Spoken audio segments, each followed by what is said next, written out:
Good afternoon. Welcome to NAFSA's Signature International Education Week event, the 2015 Senator Paul Simon Campus Internationalization Presidential Panel and Award Ceremony. I am Marlene Johnson, CEO of NAFSA, and we want to welcome you, all of you here in the audience in Washington, D.C., and those joining us online through the live stream webcast. I also would like to bring you greetings from Fanta Av, our NAFSA's president, who's from American University and is unable to be with us this afternoon. NAFSA would like to express a special thanks to IELTS for underwriting this webcast. We're here today to recognize the efforts of 6 higher education institutions and to celebrate their accomplishments in campus internationalization.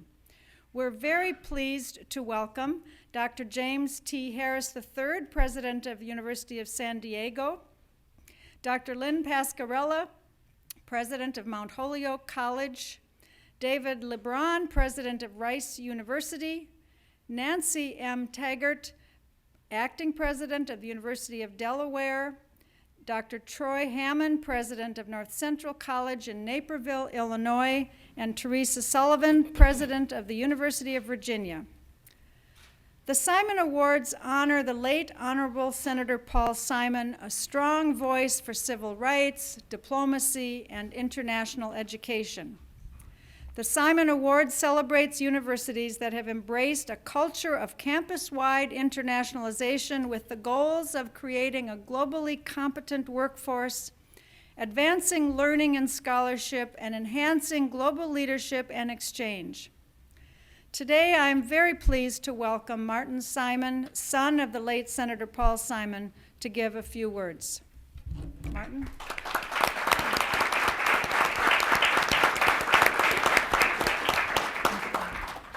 Hi, thank you, Marlene. Good afternoon, everyone. Good afternoon. Welcome, panelists, to Washington. Happy to have you here. It is hard to believe that it is one more year since we last did this. Time just flies by, and even harder still for me to think that this is the 12th anniversary of my father's passing. So it is immensely gratifying to know that his memory and example continue to inspire and inspire folks like you to make strides in expanding international opportunities for your students. To all my friends at NAFSA, I thank you once again for keeping this tradition alive. My father served in Congress for 22 years and in state government for another 18 before that. And in 40 years of public service, he learned a thing or two about incremental change. He wasn't known for taking on flashy causes that made headlines. In fact, he was probably most known for his bow tie. But he was also known as a champion of higher education. Kind of ironic for a guy who never finished his bachelor's degree. But I suppose his 51 honorary doctorates did buy him a little street cred along the way. But it was international education and study abroad in particular that he chose to focus on in the final years of his life. In part as a result of the tragedy of 9/11, when he saw so clearly the need for building bridges of understanding between cultures. He knew that we wouldn't fix the problem overnight, but that if we could make study abroad the norm and not the exception, if we could get beyond that paltry 1% figure of Americans studying abroad, and at the same time continue to open our doors to international students, that within a generation, those bridges would begin to span the divide of misunderstanding. Sadly, the events in Paris last week serve as a reminder of just how far we have yet to go. In 2003, Dad proposed sending 500,000 students a year to study abroad, predominantly in non-traditional destinations. He wanted our generation to embrace this idea the way his generation embraced the GI Bill. History has proven the exponential value of that investment. Well, 12 years later, history has now proven his idea to be a bit too grand for this political climate. However, progress has been made, and thanks to NAFSA's efforts, we'll continue to push.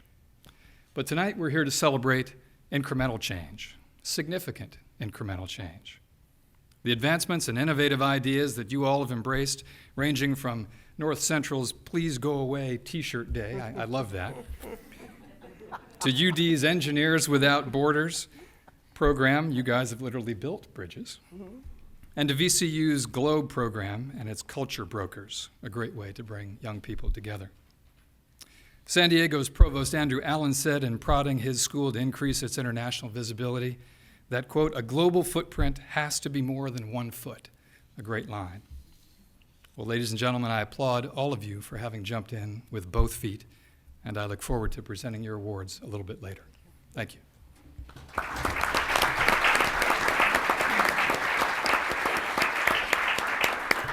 Thank you, Martin Simon, for joining us today. Our presidential panel today will be moderated by my friend and colleague, Dr. Deborah Stewart, Senior Scholar and President Emerita of the Council of Graduate Schools.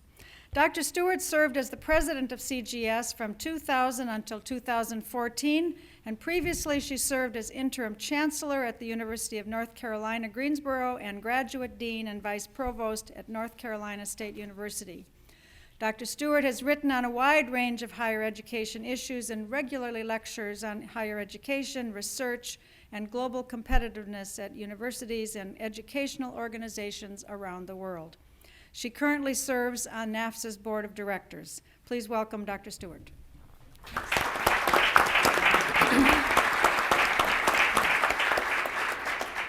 Thank you, Marlene. I'm so pleased to be here today to participate in this joyous occasion of recognizing outstanding leadership on America's college campuses with respect to internationalization. I'm also here, and very pleased to be here, to recognize and celebrate the value and the legacy of this wonderful award, the Senator Paul Simon Award. Comprehensive internationalization is reflected in the core values, the ethos, the culture of the institutions that are on the stage today. It's reflected in how they train their students, how they work to achieve global learning, and how they work to prepare the future leaders tomorrow to ensure that they will have the kind of global perspective that today's leadership requires. It's really an imperative for our higher education institutions to advance global learning and to advance global citizenship. It's imperative to advance internationalization. But the question is, what do you do Monday? On a practical level, how do we actually advance those goals, those targets, those values? So my role here today is to help elicit from this distinguished panel a discussion about the practical things that they've actually done on their campuses to advance internationalization. So the way to achieve this, and we'll see how it works, is that I'm going to ask a single question in one round of each university president, and each person has been asked to take 5 minutes to respond to this question. Now, you can take less, but you have up to 5 minutes, and I've tried to focus in this first round of questions on some fairly practical examples of real things that people can do. And then in the next round, we'll go to some bigger questions, the larger issues. So I'm going to begin with President Lynn Pasquerella of Mount Holyoke College. So Lynn, one of the things that you've done at Mount Holyoke is put a real focus on the internationalization of the curriculum. Could you talk a little bit about why you chose the curriculum as the place to focus, what the impact has been on the campus, and what you see going forward? Sure. At Mount Holyoke, our mission is using liberal learning for purposeful engagement in the world. And the notion of a liberal education, I think, is more critical than ever before. It's an education that teaches students not only to write and speak and think with precision, coherence, and clarity, to anticipate and respond to objections, to be adaptable and flexible in the face of change, but most importantly, I think, to do what philosopher Martha Nussbaum refers to as moral imagination or narrative imagination, imagining what it's like to be in the shoes of another different from oneself. And so we think that this is an essential component of a liberal education. In a globally interdependent world where rapidly changing technology means rapid obsolescence, it is important for all students to have this sort of education. Through our Center for Global Initiatives, the McCulloch Center, our director, Ava Paus, has established a number of initiatives to bring a global perspective into teaching, research, and to our service learning, our community-based learning. So we have programs that include something known as VP50 that encourages faculty through training and through incentives to develop a curriculum that brings people from around the world into the classroom using technology. So we have a variety of programs like that and a number of faculty who have taken advantage of this opportunity. We also have, through the McCulloch Center, biannual meetings, global summits that focus on the curriculum and ways in which internationalization, globalization is brought to bear across the college, across the centers and departments through multidisciplinary work. We also have what are called Global Scholars in Residence. We've had Lema Bowie, the Nobel Prize winner, a number of other high-profile international leaders who come in residence and talk to our students, faculty, staff, alumni, the extramural community about how we can partner together to solve real-world problems. We also have an exciting new initiative that came out of our last strategic planning process called The Link. We're attempting to link the liberal arts curriculum that our students receive with their career aspirations. It is a 4-stage process representing each of the 4 years, and I think one of the most significant components of this is that we provide a paid internship for each of our students at one point during her education. There's a real challenge in the United States, as we all know, of an increasing economic segregation in higher education, and this helps to level the playing field for students. We have a very diverse student population, 26% international students, 26% domestic students of color, and many of those students wouldn't be able to take advantage of internship opportunities without that funding. So those are just some of the ways in which we have tried to bring internationalization into the curriculum through the good work of the McCulloch Center for Global Initiatives. Thanks, Lynn. You raised a point that is a nice segue to a question that I'd like to actually address to Troy.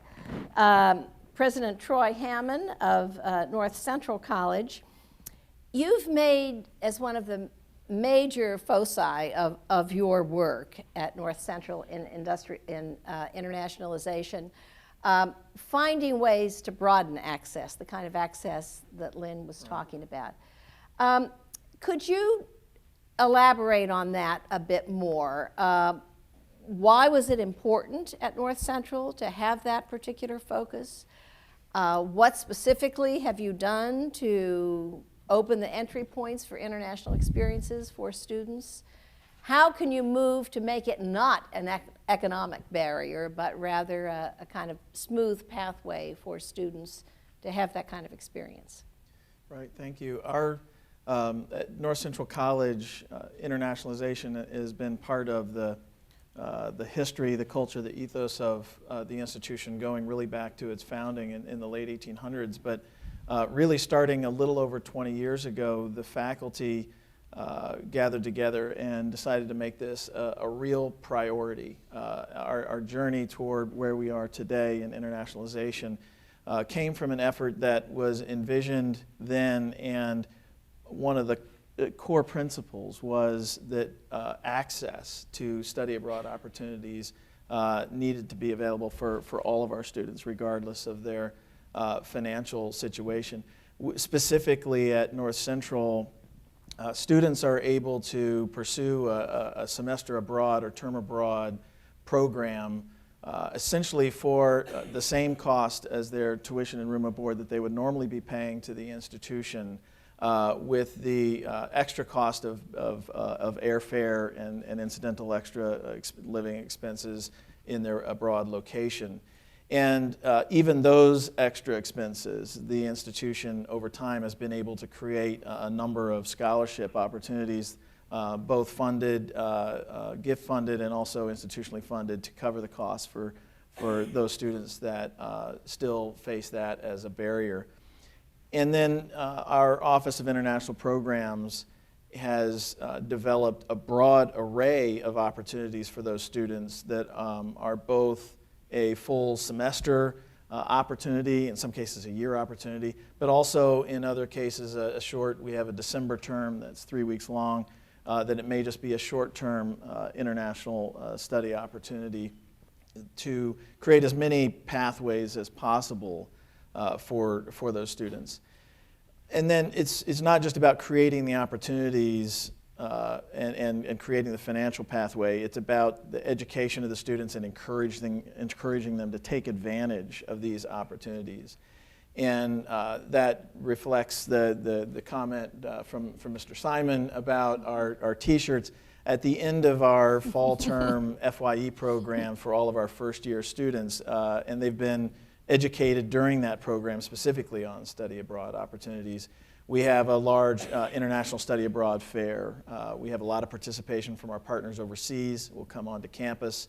And that day, all of our faculty who are very involved in study abroad, as well as our staff, just as many of our staff as our faculty have accompanied trips to study abroad locations with our students.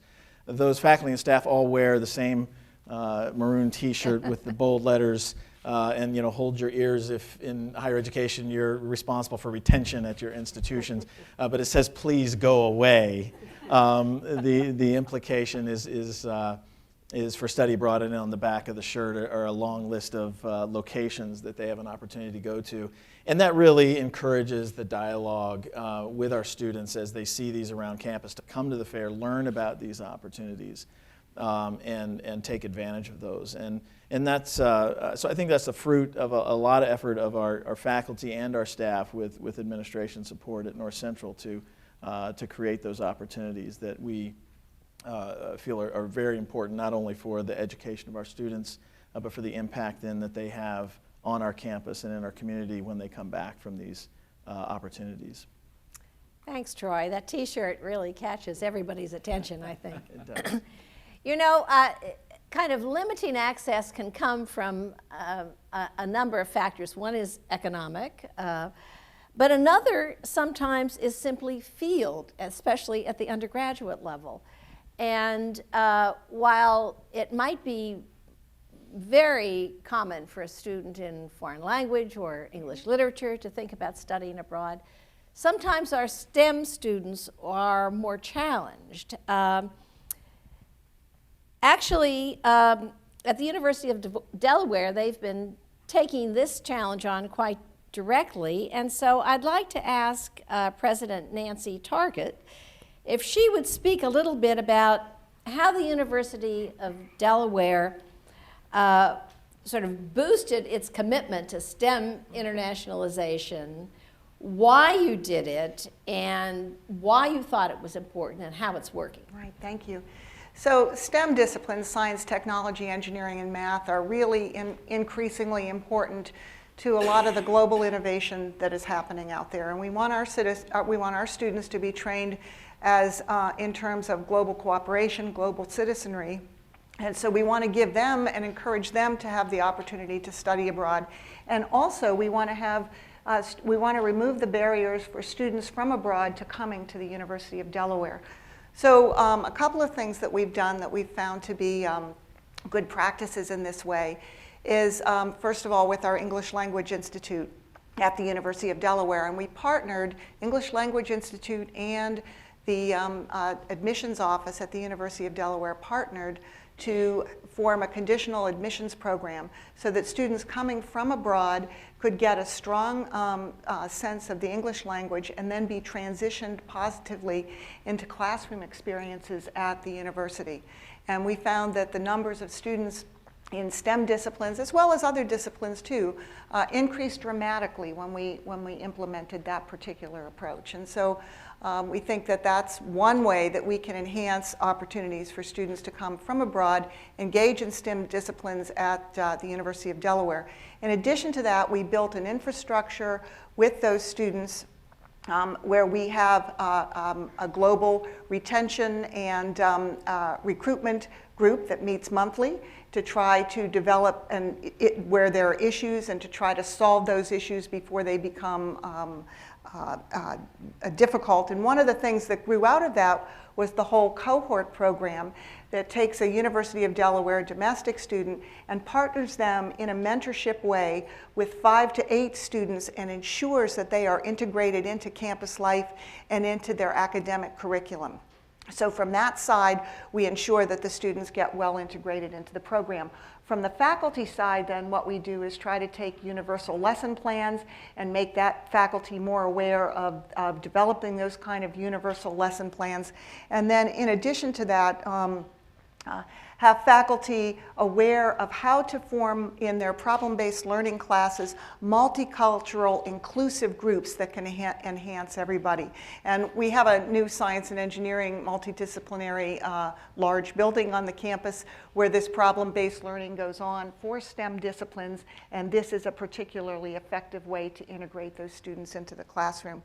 I guess the other example that I would give is going in the other direction now, and that is programs for our students as they study abroad. And I would look particularly to some of the very strong programs that we have, agreements internationally with institutions, and I'll call out our College of Engineering, which has a number of programs in China and other areas of the world where we do exchanges. We have a particularly deep commitment to Xiamen University, where we have dual degree programs, collaborative exchanges, institutes, joint institutes that we work on together.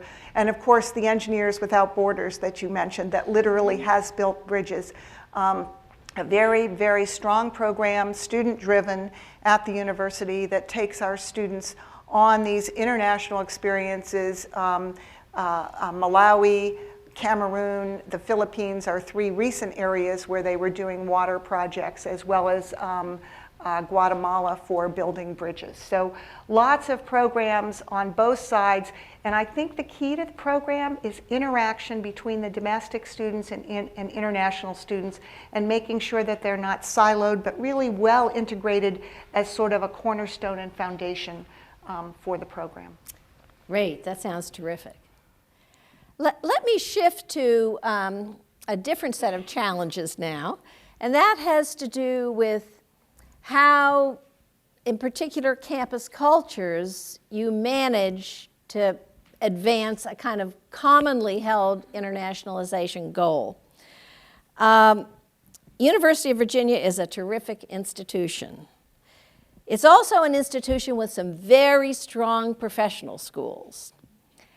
And one of the many wonderful things about my friend Terry Sullivan is that she somehow manages to orchestrate this collection of people very effectively.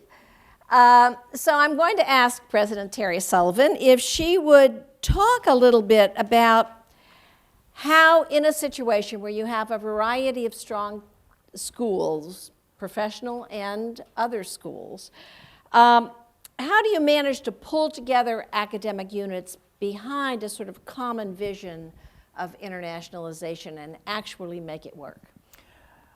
Well, in fact, it was not too difficult because all of our schools were themselves eager to do this.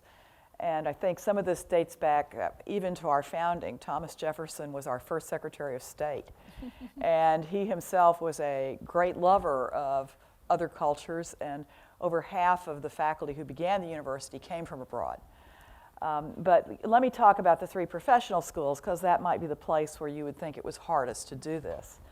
So in our medical school, we have done a lot of international research for a long time.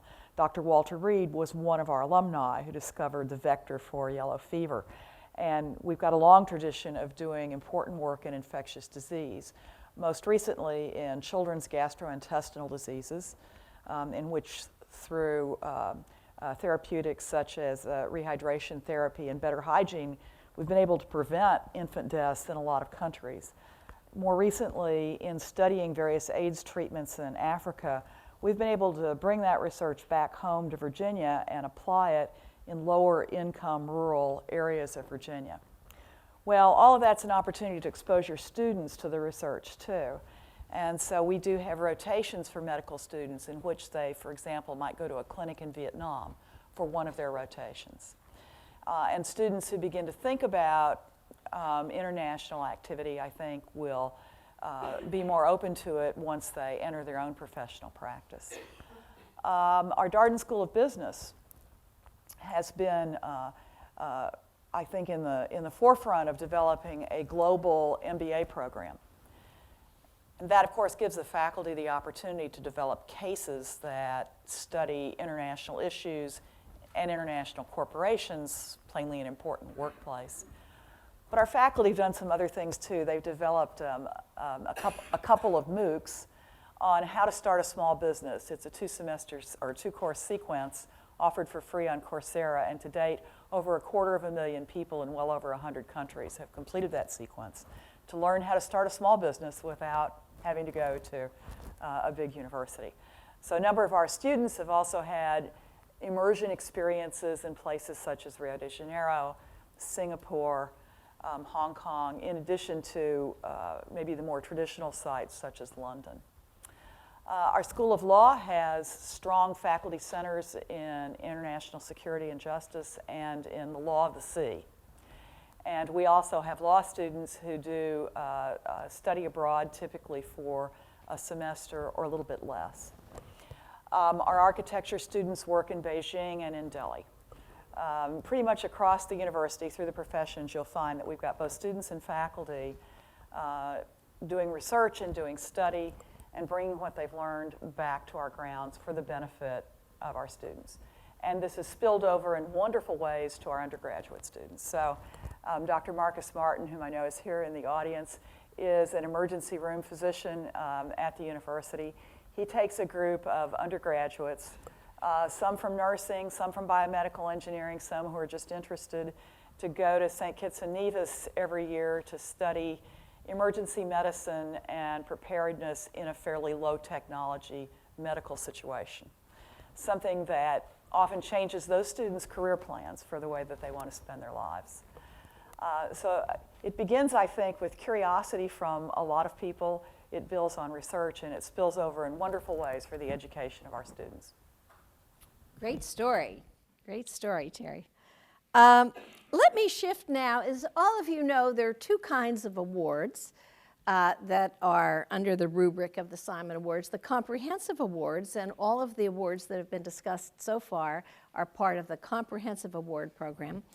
But each year there are also a series of spotlight awards, and Rice University this year received a spotlight award for its work with the Brazil at Rice program. President David Lebron, I'm going to ask you to talk a little bit about how partnerships were utilized to achieve what you were able to achieve in the Brazil at Rice program and what difference it's made for the campus. So partnerships, I would say, were really essential. We're a comparatively small research university, and one of the things I like to say about that is we're too small to be arrogant, and that everything is built either with internal leverage or cooperation and or external leverage and cooperation. And actually most universities don't have a critical mass in Brazilian studies or something like that. And so this is a good example of what you can do in an area, and there are lots of areas like that around the world where you may not have sort of 6 people in a department. You can say, okay, let's build that, or you're not going to hire 6 people. And so this really started through partnerships, identifying, and very different kinds of partnerships. So identifying academic partners in Brazil. And for us, that was, for example, the University of Sao Paulo, which ended up not only being a partner for research, but actually being a partner and investor in a new supercomputer that we brought on campus. And they chose to use that as a great opportunity for them to have access to a supercomputer without investing in one themselves. They have great faculty. And then another university where we developed our first joint PhD program. So those are fairly traditional kinds of partnerships.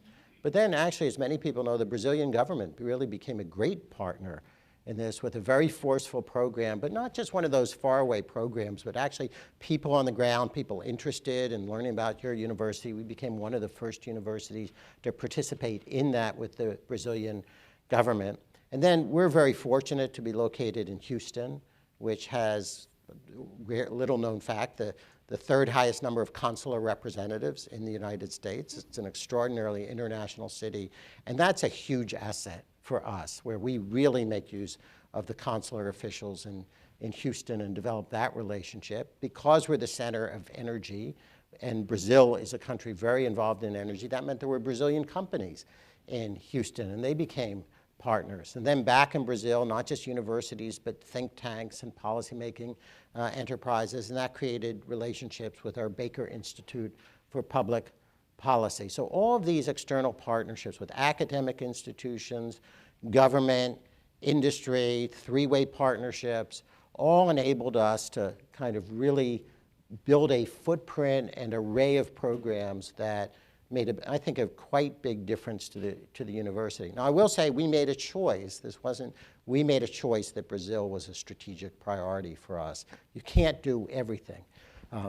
That choice was made for a variety of reasons. I actually early on a trip down to Brazil, and I actually took that trip with the idea that we weren't going to do very much with Brazil because they spoke Portuguese and nobody learned Portuguese. And I came back from Brazil thinking there was no way we could not build a partnership with Brazil. It was so important, so dynamic, and so interesting. And then some things turn out you're lucky. So we did teach Portuguese at Rice. And not only did we teach Portuguese, we taught Brazilian Portuguese at Rice. And so the woman who's been at Rice a long time, and campuses are full of people who've been sort of laboring in the vineyards and places that haven't got a lot of attention. And suddenly you say, well, that's a priority for us. They, of course, are tremendously excited by that. And then you start building the internal partnerships. As part of that, not really as part of the Brazil program, but we were recruiting an extraordinary group of people in theoretical biophysics. Now, I'm a lawyer, so that's all I know about theoretical biophysics. And, but it happened that one of them was Brazilian, a renowned Brazilian scientist. And we didn't recruit him because he was a renowned Brazilian scientist, but I think he actually came in part because of our enthusiasm for developing a program in Brazil, which is a way of saying that these things actually can sometimes be great recruiting tools for people who may want to make that part of his presence. And then, so you had all these things, and what we discovered around the university, because I want to bring this back to the importance of internal partnerships, because universities have this kind of silo tendency. And as we built this program, what we really discovered is there were people all around the university, in the business school, in history, in political science, in theoretical biophysics, in Hispanic studies where you might have expected to find them. But it was those people really from all across the university that came together. And so then what folks really did, and something is successful when you can't really take any credit for it. And people really began to build what we call Brazil at Rice. That's with an S and not a Z for those of you who want to go on and Google it. That we built an infrastructure that brought people together. And so it wasn't about building a new department. It wasn't about going out and recruiting a lot of new people. It really was largely in that internal partnership sense of giving people who had this interest in Brazil, and then using funding, encouraging faculty to travel, an ever-increasing partnership, I would say, across the university. And I want to just conclude, since so many of the folks here really kind of provide the support and impetus when that stuff leaves the president's desk, because as I like to say, there's only one thing I know about something that's on my desk, and that's that it's not being done. And so all of the people who get involved in that, Adria Baker, who's here with us from the Office of International Students and Scholars, all of those people are the people who built something at the campus. All of the folks here, who have the jobs, who make things work, who make it possible to bring international students to our campus, who make it possible to advise students to go overseas, who provide the assurance and the communication, that becomes really the critical pathway both to building the internal partnerships and the external partnerships that make something like that work. Terrific. That's a great story. Just to think it all happened because of one international faculty trip to Brazil. And it was a lawyer who went. Let's shift a little bit now back to the comprehensive awards. I'd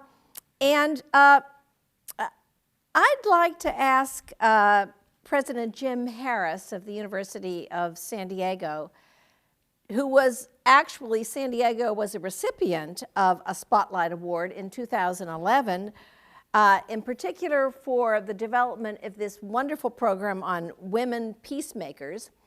Jim, could you talk about how that program ultimately might have leveraged you into the position you're in today, which is a winner of the Comprehensive Award at the University of San Diego? Well, absolutely, and it's an honor to be here today. We're so delighted to receive this award, and so many people have worked so hard over years to make this happen.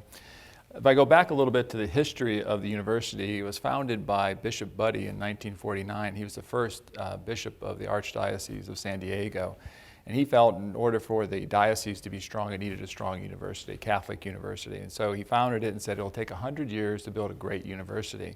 And very early on, the university accepted students from abroad. So we're one of the few universities in the country. We're less than 20 miles from an international border. So in some ways it was easier, but in other ways it was not. And so we have this history, this ethos that has been there since the very beginning. And the university's commitment to peace and justice really comes out of the Catholic intellectual tradition. But Bishop Buddy and the founding presidents of the university actually focused on a little c, the Catholic, of being ecumenical and being all-inclusive. And so that led to our students coming from abroad, coming to our campus, and then we started as long as 50 years ago, students were going abroad. And it was easier, again, because we were close to the border. So in Guadalajara, we had a very strong program that many of our alums are very fondly recall their experiences in that program. That then led to today, where today we have this remarkable program with students. We don't necessarily have to tell them to go away. They go away. We have over 70% of our students study abroad, and they're just honored this week with being named #2 in the country for the percentage of students that study abroad.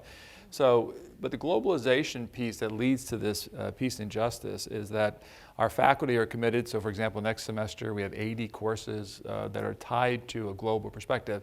But what we also need is to have people come to our campus and talk about that global perspective. And with the Peace and Justice Institute, which its founder, today we're actually having an award, and we have our colleagues out there in San Diego watching today. We have 2 award winners that we give awards each year for those who've done the most to promote international and globalization on our campus. And Dr. Kamen, who's the head of our English department, the chair, she received that award today, and Dr. Aker, who just received it about 10 minutes ago before this started. And Dr. Aker had this idea that what if we brought women from around the world who have been involved in significant peace efforts? And this happened over a decade ago. And so each year we have a grant that we use, and we have over 100 applicants, and they apply to come to our campus for 10 weeks. These women are engaged in deep conflicts around the world. Currently we have someone from Namibia, from South Africa, from Israel, and from Afghanistan. And they're on our campus, they meet with our students, they provide seminars and lectures and so forth.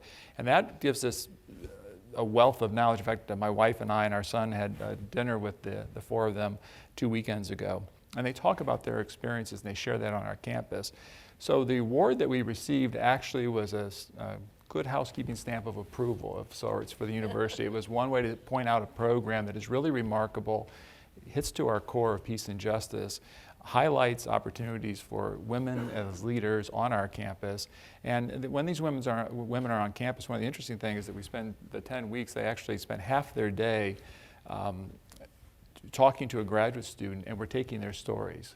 And so then we share those stories with the rest of campus. And so I think that it's just part of the ethos of the university. And I also want to have a shout out to Dr. Denise Diamond, who's here today, who's the Associate Provost for Internationalization at the university. It really helps this come together. Terrific, terrific. Well, we've heard a series of wonderful stories here about how much difference leadership can really make. We've talked about science, we've talked about professional schools, we've talked about access, we've talked about working with institutions abroad, we've talked about partnerships, we've talked about how you can leverage success in one area to greater success in another area. Let me shift now to a set of questions that really go to anybody, all of you, that have to do first with what it is that we're really trying to produce through all of this international activity on campus. One of the things that every university president today experiences is a profound sense that the world is going to hold him or her accountable for whatever happens on that campus. And we get tired of this accountability discussion, to be sure, but it's unlikely to go away. So one of the questions that I'd like to ask any one of you to respond to is, how do we know that we're actually producing more globally competent students by the kinds of activities that you're engaged in on your campus? How do we ultimately assess the extent to which we're achieving that goal with our principal product, our students? Lynn, you want to? I think in the same way that we assess any of our metrics, for us, we focus on global competence. Terry was talking about Jefferson. Our nation's historic mission was educating for democracy. We all recognize now that we have to focus on global democracy, what it is to be a world citizen, and to contribute through civic engagement in shaping a better world. And so we have learning outcomes that are focused on cultural competence, on working together in diverse groups to grapple with the big problems, but also to grapple with the most fundamental questions of human existence. And so when we do that, and we conclude that our students are achieving by the metrics that we've established for them, can any one of you talk a little bit about how the students' international experience then washes back to influence the campus? The faculty, what happens in the classroom, what happens with other students? Anybody want to take that one on? Yeah. A couple of things at North Central College. One, part of the effort that I talked about earlier from our faculty to encourage internationalization on the campus included, they identify a theme a focus theme that we work with for 3 years at a time. We feel like it takes 3 years to see real impact on that theme on campus. The current theme is globalization. Previous themes were global human rights, the world of Islam, environmental change, and the impact on campus of that. That theme is integrated directly into the curriculum across the curriculum. Every year there are 30 to 40 courses that have been typically courses that were already existing. They've been tailored, though, by the faculty to fit and to accompany and accommodate that particular theme. And the impact of that into the curriculum, the students it's both encouraging to students as they take these courses to then gain an international experience, but it's also very important as students return from international experiences that they engage more broadly in their curriculum and have an appetite for these courses to continue and build on that theme on campus. And additional outcomes from those activities include impact just in the community around North Central College. it's most visible at the end of every academic year when we have an international fair on campus that has heavy student participation and direction and leadership. Many of these students have gone on international study experiences where we invite the whole community, and we often have in our field house representatives from the suburbs of and from in the city of Chicago, 25 or 30 countries, all representing their culture, their food, everything in this venue. And we'll have 1,000 people from the community come into this, including kids, elementary, middle school, sample the food. They get a passport that they get stamped at each country as they visit it around the room. And then all while this is happening, there's dance or theatrical performances in the middle of the field from all of these different countries. That's just one example, but the impact then of those experiences as it connects the institution to the community around us, an increasingly diverse community around us, we think is a really positive impact and bodes well for the future involvement of those students in international and global issues. Those are great examples. Terry? We've also watched the internationalization of our alumni. So the UVA Club of London now has 1,000 members. And when we have an undergraduate who maybe wants to do an internship in London, we know somebody to call. And by the same token, our international alumni often call us as well to say they know of a great student that they'd like to have apply. And that's been wonderful to watch, but it's come back to the Commonwealth of Virginia in some other ways too. One of our international alumni is returning with $1 billion investment in a new paper plant in Southside, Virginia. And he learned as a student at Virginia that there were great business opportunities there, and is now bringing that Chinese investment with him to the Commonwealth of Virginia. So the benefit wasn't just to our university, it was potentially to all of the state.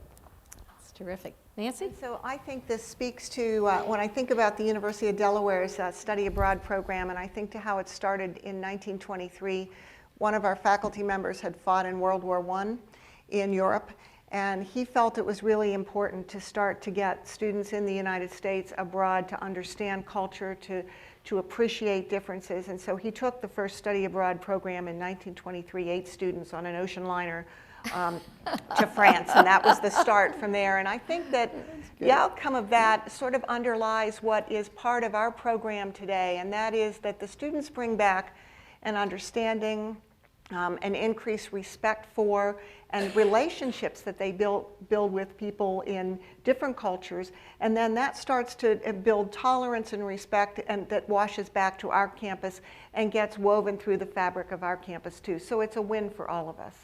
That's great. David? First, I'm going to be impolite and correct something you said before, because I just want to be clear about this, that the Brazil effort certainly did not start with my trip. Oh, no, I was just the block in a way, which I loosened. But it really starts with that enthusiasm across the campus. But I want to say a word about a kind of assessment and measuring. We make these investments. I mean, I think they do have wonderful effects when the students come back on our campus and they bring those perspectives, just like the international students bring another perspective. But we make the investments really for the very long term, over an entire lifetime. And those things are very hard to assess. And so we ought not determine whether these things are valuable simply by kind of measuring what happens over the next year or 3 years or 4 years. The only way to assess, in my view, is to go out 10 or 20 years later and say, what's the effect? If you look, for example, recently at the Gallup-Purdue survey on what are the things with a real impact on people mid-career. I did my first sort of international exchange at the age of 13. I went to Denmark with the Boy Scouts. At the age of 17, it was an exchange student in Germany. And I think it's really going abroad, having that international experience for as long as you can is a great thing, with really one exception, and that's my daughter, who wants to go for a year next year. And I don't want her to go away for a whole year. So sometimes you're overcoming the parents. But what I think we see, and it's anecdotal, But anecdotal is still evidence, and we want better evidence. But I think we need to be focused on the very long-term effects of this, how it affects people in their career choices, how it affects people in their ability to relate to others in business dealings, for example, and frankly, what it ultimately contributes to our country in terms of the ability of people. We're looking at a world with lots of problems, and having these folks who have been educated from abroad in our universities and having our students having had those experiences abroad, this has fundamental effects in the possibilities for our country and our world. And we ought to try to measure that. We ought to be going out 10 or 20 years later and asking folks, how much did that influence you? Was that valuable to you in your career? Did it change any of your decisions? We want to know all these benefits on our campus, but the big benefit, in my view, are those things over the very long haul, which are very hard to measure. Terrific, thank you. Now, let me take that sort of longer view and ask one final question, which I want to ask you, Jim, to begin the responses to. I think everybody will have a response. Now, in reflecting on these recent events in Paris and Beirut, in light of your quite extraordinary successes in internationalization, what is the message that you now want to communicate to your parents, to your students, to all of your campus stakeholders at this time of, international fragility, international concern? Jim, your thoughts? Well, with the horrible tragedy in Paris on Friday, once that began, we had 4 students in Paris studying abroad at the time, so our thoughts obviously first turned to them. We had 7 other students throughout France at the time. So our office, Denise's shop, did a great job with student affairs. We identified and we were blessed that our 4 students were safe. So within 3 hours of that, what happened in Paris, we sent out an email from me to the university community and all the parents, both those parents who had students abroad and all parents, saying, it's a horrible tragedy. Our prayers and thoughts go out to the people of France. All the USD students are safe and accounted for. And the response to that email is, I've never had an email that I've sent out to parents and to the broader community that's had a better response in my 21 years as a president. At the 3 institutions. Literally 50 quick emails back from parents saying, thank you for letting us know, and many who didn't even have their children abroad, but often they would say, well, we don't have a child abroad, we were thinking about sending them next semester, how do you think they'll be, are they going to be safe, shall we still send them? And then I had this email exchange this morning, which I probably shouldn't have engaged in, with a parent who said, I don't think I'm going to send my daughter abroad in the spring. And I said, well, we'll have someone reach out to you. I can say, as a parent who has 2 sons who sent both sons to study abroad, I said, I can tell you it was a life-changing experience, and only you and your daughter can make that decision. Well, she wrote back immediately and said, certainly you understand that it's never been more dangerous than it is today to go abroad. So I wrote her back, and so this conversation, I think it would be one of the great I think that what Mr. Simon was talking about earlier, we have to stay with this, and I think in the time of an election, of a national election, and I'll be candid, I think there's some fear mongering that goes on, and we have to fear those from outside. And as university presidents and as universities, we have to take the high ground. We have to say, this is important to the development of our students as global citizens. This is important to our country. This is important to the world. And stand firm with this and not allow people to say it's just unsafe and you can't send people out. Thank you.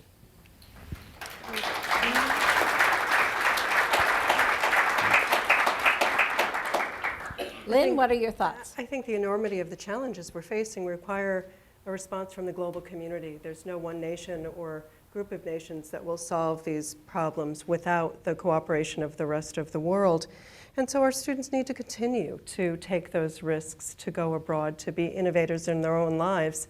And we do have at Mount Holyoke an extraordinary group of alumni, 34,000 alumni around the world who will welcome any one of our students. And so when we make that investment to provide paid international internships for our students, even if they've studied abroad, and more than 40% of our students do, it is with that belief that only by working together will we be able to solve these global problems.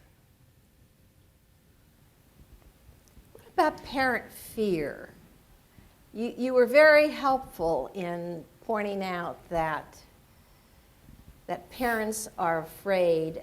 What are your collective thoughts here, individual thoughts about how, as horrible as the situation is, it could be a teaching moment about global learning and global citizenship? Terry, do you have any thoughts on that? Well, I'm a demographer, so I'm going to start off with, I think, a demographic perspective on it. In the Western world, most pregnancies these days are what are called premium pregnancies. Parents will have only one or two. And that's made parents, I think, especially fearful and protective. And the fact that they can be electronically connected to their student almost all the time has made any risk aversion they have greatly intensified. That's not just an issue if the student is going abroad. That's an issue if the student's going downtown on Saturday night. The parents are very concerned about all of this. I would say there is much greater parental concern about the college experience, period, even without layering on it the international experience. But I do think it's a different day. And, when I was a student, my mother let me call home once a week on Sunday because the rates were lower, and only for 10 minutes because it was too expensive. It's a completely different story now. Our average undergraduate might communicate with a parent as many as 3 or 4 times a day. So that's a very different sense of the world than we used to have. I would say that, as you did at San Diego, I also reached out to our parents. We had some great people in our international office who worked through the night to be sure that our students in France were safe. We also had students from who were studying in other countries who decided to visit Paris for the weekend, and we made sure they were safe too. But I also reached out to our students from France who are studying on the university. And I'm pleased to say that tonight our students organized on their own a memorial service. Our university singers will sing the La Marseillaise tonight along with the United States national anthem, and give the students a chance to express their sense of it. It's the world they're going to inherit and take over. And it is a dangerous world, but I see them brave about encountering those dangers. Add to that, I Yeah. think that's beautiful what's happening at the University of Virginia. My fear is that since it happened in Paris, so when a city that most, I think parents would think that it was safe, now see it as unsafe or try to catch it. That's where we have a bigger lift, a heavier job to burden to take on at this moment in time. Because you mentioned it wasn't just one tragedy in the last few weeks, it was in other parts of the world, but that's not mentioned. And so I'm fearful, I think we need to get ahead of this and make sure we tell the stories of the success of students studying abroad and the value of it long term. I think we also need to be mindful of the fact that one of the ways to internationalize our colleges and universities is by bringing students from other countries. And imagine parents sending their children to the United States when they are seeing community college students being gunned down, gun violence across the country. How do we convince them that our institutions are safe places to learn? Nancy? I just think it's important to be proactive in terms of making sure that the parents are educated as well in terms of the opportunities that their students will have when they study abroad. And in the world today, I think internationalization, international study is more important than ever. And those kinds of relationships and experiences that you can have when you study abroad do stay with you for a lifetime. And I think that it would be a shame to hold students back from that out of fear. And so we have to do a risk analysis and really help the parents to understand what those risks versus benefits are. Yeah, I concur with that in terms of doing as good a job as we can in terms of having a dialogue around the risk factors, we cannot promise safety. And nor can a student be promised safety driving to the grocery store. There are risks, and but focusing on the benefits and the impact, any one of us can tell innumerable stories of dialogue with our graduates that can reflect on their time abroad and how it's changed their life, prepared them for success in life and impact in their life in ways that they could never have imagined. And we have to continue to tell those positive stories about impact. David?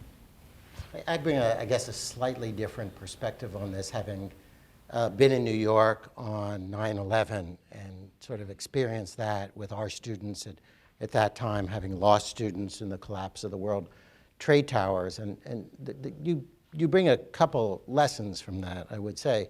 One, which we see whether it's New York or Paris or Beirut or an airliner on the Sinai, these are not tragedies that affect one nation or one nationality.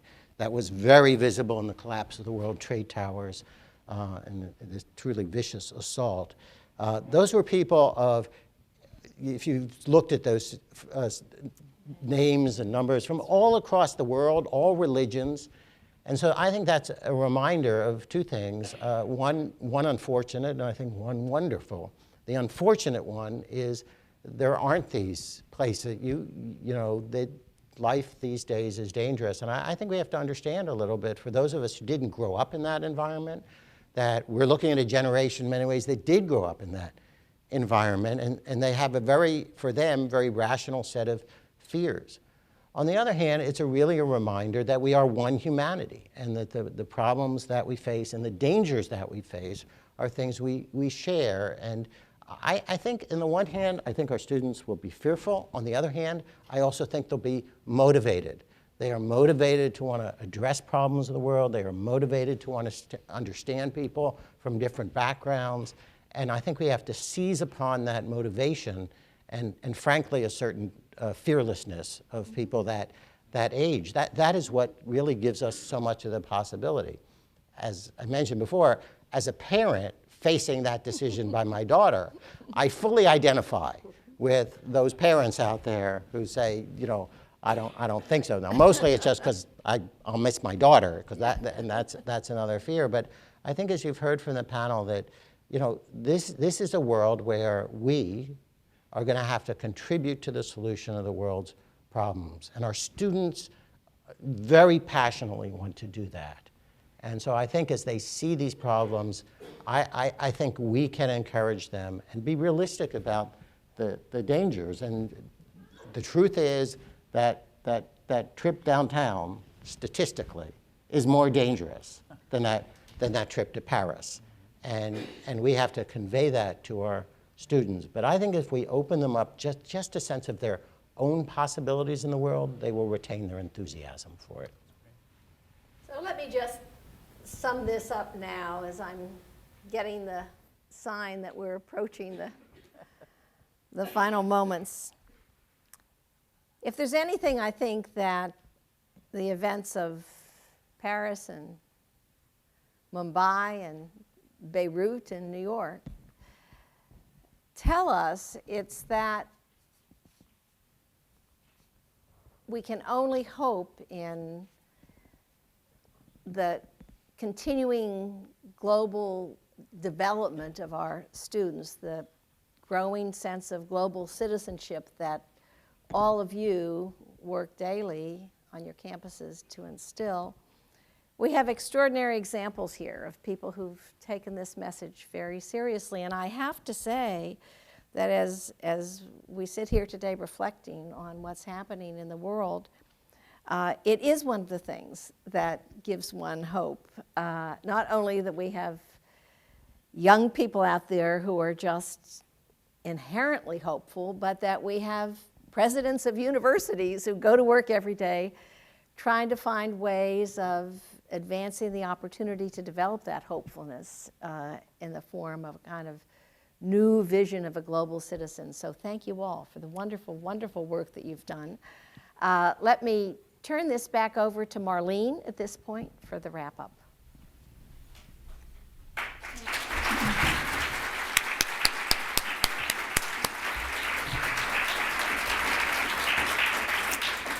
Thank you again, Deborah and panelists. This was an extraordinary hour plus.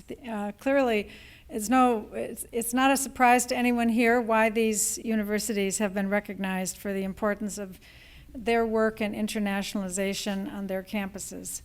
As you leave this session, we're going to go to another room for reception and for the official presentation of the recognition for these winners. So before I let you go, I want to officially invite all of you to Denver in 2016, the last week of it's Memorial Day week, so we know that that day is hard for all of you, but we don't start till the day after Memorial Day. And we now have a program that includes a special day for university presidents and another one for provosts and faculty colloquia on internationalizing curriculum. So we're very excited. Next year we have an outstanding lineup of sessions and plenary speakers and et cetera. So, and now we'll go off to the reception to honor in another way each of these award winners. We're going out and somebody will be out there directing traffic to the Congressional A room for the reception. So thank you all for being here. Thank you for those of you who are watching on webcast. We're really anxious to have your feedback on how this worked, because if it worked well, we'll do it again. So thank you all very much.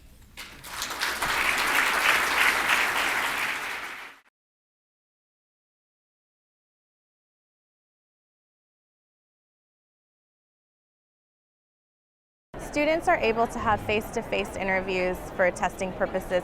It really gives them an idea of what it's like to be in an English environment 100% of the time.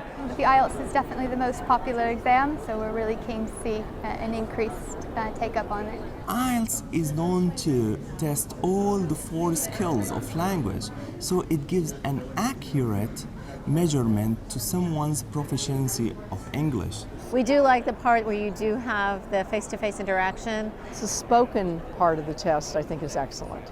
And that's important to be able to hear spoken English. I would definitely recommend IELTS to other universities, and I have.